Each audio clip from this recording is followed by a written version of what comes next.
Fox News, I'm BJ Odom. Defense Secretary Pete Hegseth says the Iran war has cost $37.5 billion so far.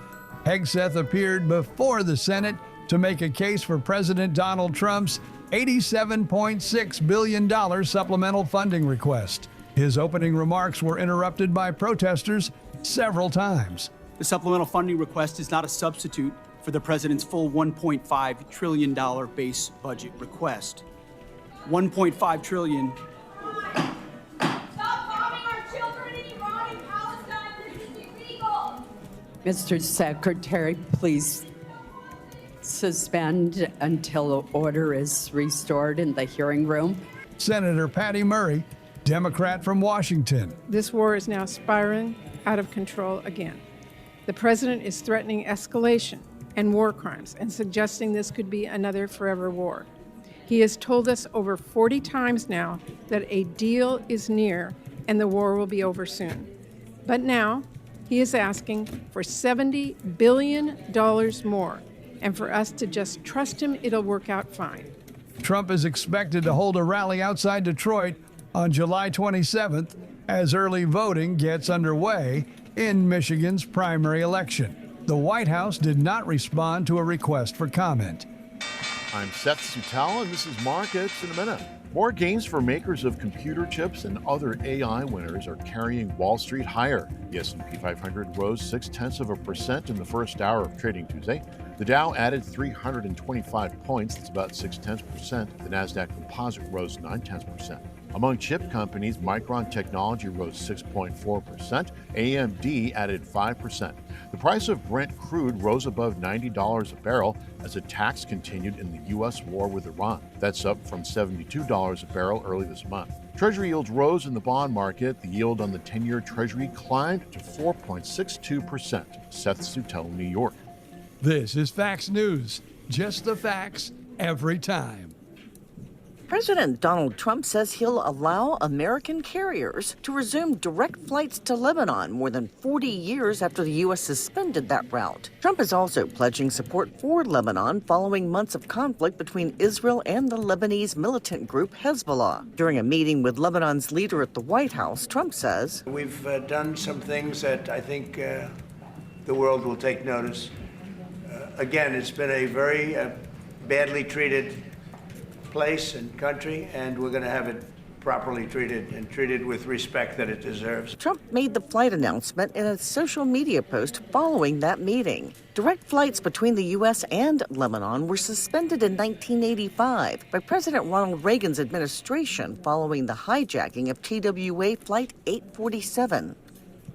ESPN is undergoing a significant round of layoffs. A memo sent to employees says most moves are the result of ESPN's acquisition of NFL Network and other league digital assets. While most of the layoffs affect production and behind-the-scenes personnel, some on-air talent was affected, including NFL analyst Ryan Clark, who learned of his layoff while on NFL Live Monday. Clark was told by company executives rather than hear about it elsewhere. He did not finish his appearance on the show. The ESPN layoffs are part of other reductions taking place throughout the Walt Disney Company this week. I'm Lisa Dwyer. In a meeting at the White House with Lebanon President Trump says Israel's army is fully withdrawing from Lebanon. They're in the process of doing that. They're in the process of redeploying into other sections.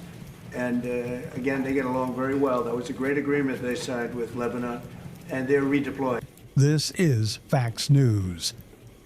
The director of the Smithsonian National Museum of American History pushed back against a recent White House report that said its leadership cannot be trusted. The report described Anthea Hartig and other Smithsonian leaders as radical activists. We unwaveringly attest that it does not fairly or accurately characterize the full body of work at the museum. Hartig's testimony before a House committee comes after a report released on the 4th of July said the American History Museum doesn't tell history in a way that is inspiring and unifying. Tennessee Republican Tim Burchett agrees. In the museum's current telling, history is just an ongoing power struggle between oppressors and the oppressed. Only the oppressed are celebrated, especially illegal immigrants. The report is part of President Trump's efforts to reshape the stories of America told by cultural institutions controlled or influenced by the federal government. Hartig said the Smithsonian does not take sides in America's political debates. Ed Donahue, Washington. Lesotho attracts thousands each winter to its unique ski resort, the only such tourist attraction in sub-Saharan Africa. The landlocked kingdom's high elevation and mountainous terrain make it the coldest country on the continent. The Afro-Ski Mountain Resort, some 3,200 meters above sea level, is its only fully operational ski resort. Janko Smits is a skier.